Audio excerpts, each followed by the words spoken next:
Halo semuanya. Jadi di video kali ini aku mau share tips lolos seleksi administrasi beasiswa Bank Indonesia. Sebelumnya kenalin, aku Zahi dan alhamdulillah aku berkesempatan lolos beasiswa Bank Indonesia periode tahun 2024 dan 2025. Disclaimer, aku share tips ini berdasarkan dari pengalaman aku sendiri dan juga dari sudut pandang yang aku lihat dari teman-temanku yang lain yang lolos beasiswa Bank Indonesia. Oke, aku akan membagi tips kali ini ke dalam dua tahap, yaitu tahap awal dan tahap persiapan. Di tahap awal, yaitu di tahap di mana kalian ini masih belum ada informasi pembukaan penerimaan beasiswa Bank Indonesia. Jadi, kalau kalian udah pernah dengar nih penerimaan beasiswa Bank Indonesia, nah di tahap awal kalian bisa mempersiapkan lebih awal atau lebih dulu sebelum teman-teman kalian kayak gitu. Oke, tips yang pertama dari aku yaitu kalau kalian masih berada di semester awal, entah itu di semester 1 atau semester 2, kalian bisa nih ikut organisasi. Kalian bisa ikut organisasi dalam kampus ataupun organisasi luar kampus yang memang kalian rasa itu kalian bisa benar-benar berkembang di organisasi itu. Karena hal ini akan sangat membantu kalian untuk menambah pengalaman kalian ke dalam kegiatan organisasi dan juga komunitas tertentu, yang mana nanti organisasi yang telah kalian ikuti itu bisa kalian cantumkan di CV ataupun motivation letter, yang itu menjadi salah satu syarat pendaftaran beasiswa Bank Indonesia.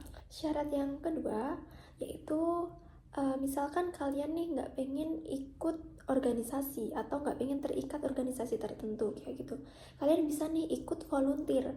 Menurut aku kalau volunteer itu jangka waktunya itu nggak sepanjang ketika kalian ikut organisasi. Jadi ada beberapa volunteer itu yang hanya mengikat pada salah satu program kegiatan aja. Jadi kegiatannya itu nggak terlalu mengikat kalian dalam jangka waktu yang panjang. Dan menurut aku, ketika kalian mengikuti volunteer ini, yang memang kalian ini kegiatannya memberikan dampak kepada masyarakat, entah itu kayak ngajar atau kegiatan di panti asuhan atau apapun itu yang sebisa mungkin itu memberikan dampak kepada orang lain dan juga masyarakat. Itu akan menjadi poin penting ketika kalian mengikuti kegiatan volunteer. Yang ketiga, jadi tips yang ketiga dari aku itu adalah pertahankan dan tingkatkan nilai IPK kalian. Karena setiap beasiswa itu pasti melihat kemampuan akademik kita masing-masing. Jadi nilai akademik itu akan sangat berpengaruh ketika kalian akan mendaftar beasiswa, yang dimana pasti itu dilihat dari IPK kalian. Jadi usahakan nilai kalian itu meningkat atau stabil di setiap semesternya, sehingga hal ini akan menjadi peluang untuk kalian bisa lolos ke beasiswa, terutama beasiswa Bank Indonesia. Yang keempat, tips yang keempat dari aku adalah kalian bisa ikut perlombaan ataupun kompetisi yang sesuai dengan bidang kalian masing-masing. Misalkan nih, kalian nih jago di bidang desain grafis atau debating atau KTI. Nah, kalian bisa nih ikut berbagai lomba yang memang sesuai dengan bidang kalian itu. Nah, misalkan untung kalian lolos, kalian bisa masukkan prestasi kalian itu ke dalam CV dan juga motivation letter kalian, yang mana itu akan menjadi poin plus untuk kalian dinyatakan sebagai penerima beasiswa Bank Indonesia. Jadi itu dia 4 tips dari aku sebagai tahapan awal. Nah, sedangkan untuk tahapan persiapan itu adalah tahapan ketika kalian itu udah mengetahui nih informasi pembukaan pendaftaran beasiswa Bank Indonesia, yang dimana itu nanti biasanya disampaikan pada kampus masing-masing yang berisi syarat-syarat apa aja sih dan juga timeline pendaftaran dari beasiswa Bank Indonesia itu sendiri. Oke, tips yang pertama dari aku adalah segera persiapkan berkas-berkas yang diperlukan untuk mendaftar beasiswa Bank Indonesia. FYI, timeline pendaftaran beasiswa Bank Indonesia itu biasanya singkat banget. biasanya itu 1 minggu atau bahkan kurang dari 1 minggu, sehingga kalau kalian itu udah ada info pendaftaran beasiswa Bank Indonesia, kalian segera persiapkan aja berkas-berkas apa yang diperlukan, biar kalian nggak kewalahan ketika mepet-mepet penutupan pendaftaran. Nah, persyaratannya itu apa aja, berkas-berkas apa aja yang dikumpulkan, itu kalian bisa cek di Google, itu ada banyak sekali. Atau bisa aku cantumkan di sini. Itu ada form A1, itu biasanya template dari Bank Indonesia. Lalu ada CV, ada motivation letter, kemudian ada KTP, KTM, KK, ada juga lembar hasil studi, ada juga surat rekomendasi dari tokoh penting, itu biasanya dari fakultas atau dari kampus atau dari luar kampus itu juga bisa. Kemudian ada sertifikat kalau memang kalian punya, dan juga SKTM yang bersifat opsional.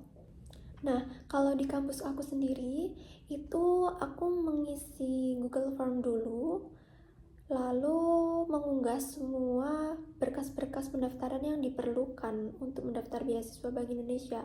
Nah, setelah itu berkas fisiknya itu aku kumpulkan ke rektorat, kayak gitu. Jadi penting banget kalian baca dengan teliti informasi yang ada pada pamflet pembukaan pendaftaran beasiswa Bank Indonesia itu, biar nantinya itu kalian nggak merugikan kalian sendiri.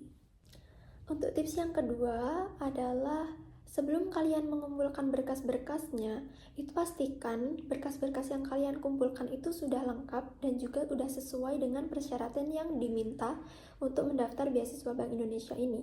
Sepengalaman aku di tahun 2024, itu aku mengumpulkan berkas-berkasnya itu dalam 2 rangkap masing-masing.